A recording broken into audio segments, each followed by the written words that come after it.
प्रिय विद्यार्थियों, आज के लेक्चर में हम एक ट्यूटोरियल क्वेश्चन का अध्ययन करेंगे। ट्यूटोरियल क्वेश्चन है on the design of transverse fillet weld. Question है 200 मिलीमीटर चौड़ी व 10 मिलीमीटर मोटी इस्पात की प्लेटों को दोहरे अनुप्रस्थ फिलेट वेल्ड से जोड़ा जाता है। यदि प्लेटों में अधिकतम भार 70 किलो न्यूटन हो तो स्थैतिक व परिवर्ती भारण के लिए वेल्ड की लंबाई ज्ञात कीजिए। अनुज्ञेय तनाव प्रतिबल 70 न्यूटन प्रति मिलीमीटर स्क्वायर से अधिक उत्पन्न है। 2 steel plates 100 mm wide and 10 mm thick are joined by double transverse fillet weld. If the plates are subjected to a load of 70 kN, find the size of weld for static as well as for fatigue load. The permissible tensile stress should not exceed 70 Newton per mm square. Now, solution है इसका given, ये दिया हुआ है width of plate. ये जो plate है, दो प्लेटें हैं, एक प्लेट ये है नीचे और एक ये प्लेट ऊपर है। दोनों को डबल ट्रांसवर्स फिलेट वेल्ड के द्वारा जोड़ा जाता है। एक तो ये वेल्डिंग की हुई है और दूसरी वेल्डिंग ये की हुई है। तो ये डबल ट्रांसवर्स फिलेट वेल्ड है। इसमें इस प्लेट पर टेंसाइल लोड P इधर लग रहा है और इधर से ये टेंसाइल लोड P इधर लग रहा है। इस प्लेट की चौड़ाई जो है वो 100 mm है और जो मोटाई है वो 10 mm है। Now width of plate is 100 mm, plate thickness is T is 10 mm और लोड है P equal to 70 kilo newton और you can say 70 into 10³ Newton. 70 kilo Newton को अपन 70 इंटू 10³ न्यूटन भी कह सकते हैं। तो ये लोड यहाँ टेंसाइल लोड दोनों प्लेट के साइड में लग रहा है। Now permissible tensile stress sigma T, permissible tensile stress sigma T है 70 न्यूटन प्रति millimetre square. Now length of weld for static loading. अब सबसे पहले हम स्टैटिक लोडिंग के लिए कितनी वेल्डिंग की लंबाई होगी वो निकालते हैं। Let S equal to size of weld. Weld का जो साइज है वो S है, यहाँ से लेके यहाँ तक का जो ये है।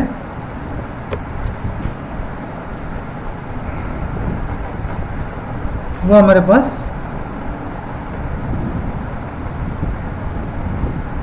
साइज ऑफ वेल्ड है S और प्लेट की थिकनेस है 10 mm।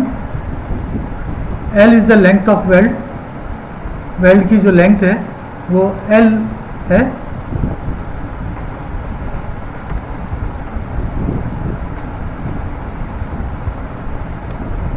Now the maximum load which the plates can carry for double transverse fillet weld. Double transverse fillet weld में मैक्सिमम लोड जो प्लेट के द्वारा लिया जा सकता है वो है P is 70 into 10³ न्यूटन।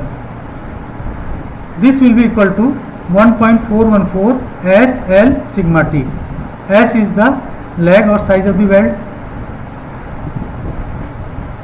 और L जो है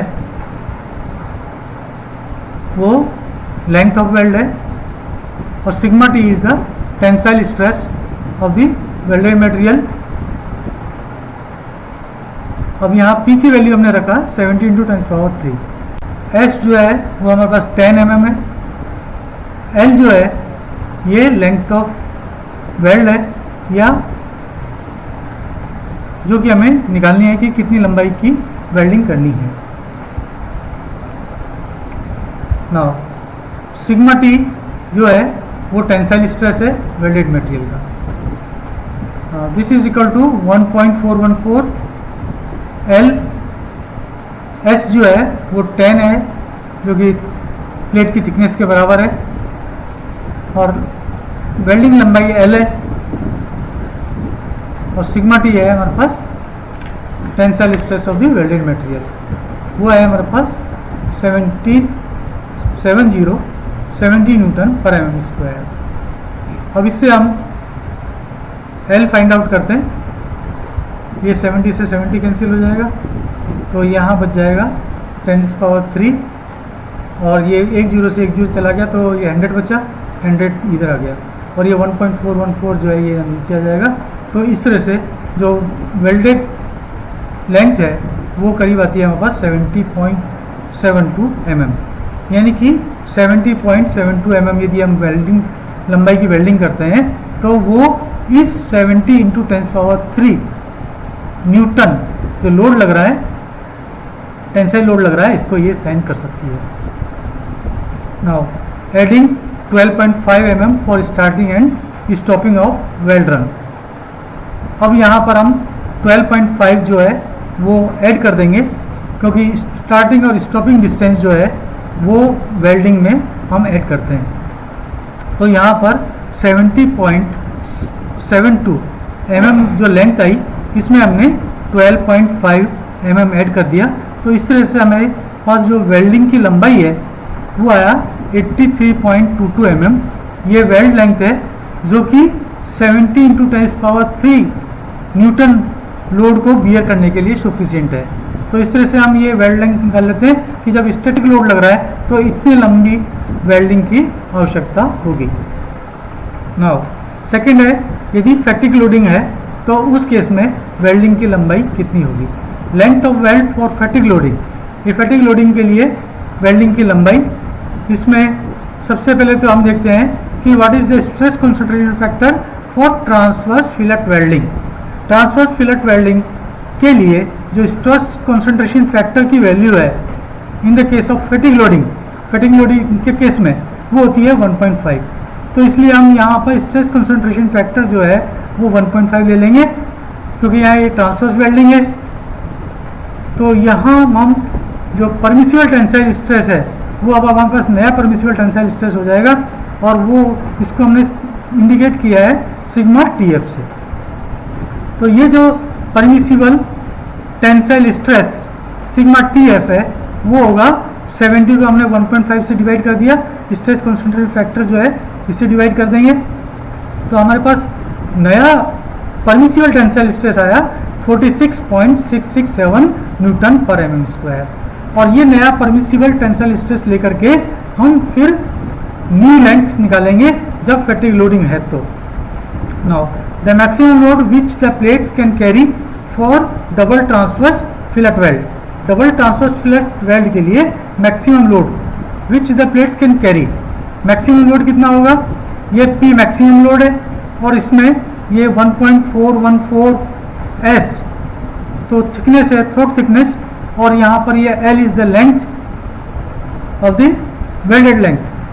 ये वेल्डेड लेंथ है और जब हम इस थ्रोट थिकनेस को वेल्डेड लेंथ से मल्टीप्लाई करते हैं तो ये थ्रोट थिकनेस पे एरिया आ जाएगा कि कितने एरिया पर टेंसाइल लोड लग रहा है। और इस एरिया को हमने जो टेंसाइल स्ट्रेस है at the time of fatigue loading उससे मल्टीप्लाई कर देंगे तो ये टोटल टेंसाइल स्ट्रेंथ आ जाएगी जबकि फैटिग लोडिंग है। तो यहाँ पर अब हम वैल्यूज सब्स्टिट्यूट करें। पहले तो P की वैल्यू रखते हैं 70 × 10⁻³ न्यूटन जो है इसको सब्स्टिट्यूट कर दिया, और यहाँ पर S जो है वो साइज ऑफ वेल्ड है, या हम बोल सकते हैं कि लेग है या प्लेट थिकनेस के बराबर है। तो ये S × L × σTF is equal to 1.414 × 10। S की वैल्यू यहाँ 10 रख दी और L निकालना है हमें, और σTF की वैल्यू ये 46.667 था वो हमने यहाँ रख दिया। इसके बाद में हम इसको सॉल्व करते हैं। तो यहाँ पर पहले हम यहाँ पर 70 × 10⁻³ तो यहाँ रख लेते हैं और इसको सॉल्व करते हैं 1.414 × 10 × 46.667 को। तो यहाँ पर आया हमारे पास 659.87 और इसको सॉल्व करेंगे तो हमारे पास आएगा 106.08 mm। तो ये लेंथ आई। जबकि फैटिग लोडिंग है तो उस वक्त ट्रांसवर्स फिलेट वेल्ड में कितनी वेल्डिंग लंबाई की आवश्यकता है, वो है 106.08 mm। और इसमें भी हम स्टार्टिंग और स्टॉपिंग लेंथ जो है वो हम इसमें ऐड कर देंगे। तो adding 12.5 mm starting and stopping of weld run, then we have L is equal to 106.08 plus 12.5, this will be equal to 118.58 mm। तो इस तरह से ये हमारे पास दो आंसर हो गए कि जब पहले स्टैटिक लोडिंग है तो 83.22 mm की वेल्ड लेंथ होगी, और जब फैटिग लोडिंग है तो 118.58 mm की वेल्ड लेंथ लेनी पड़ेगी, तब ये जो लोड है P 17×10⁻³ न्यूटन का ये सर्वाइव कर पाएगा, अदरवाइज ये सर्वाइव नहीं होगा। इस तरह से हमने ये दोनों वेल्ड लेंथ निकाली है। इसमें रेफरेंसेस हैं ए text book of machine design by RS Kurmi and JK Gupta. Thank you.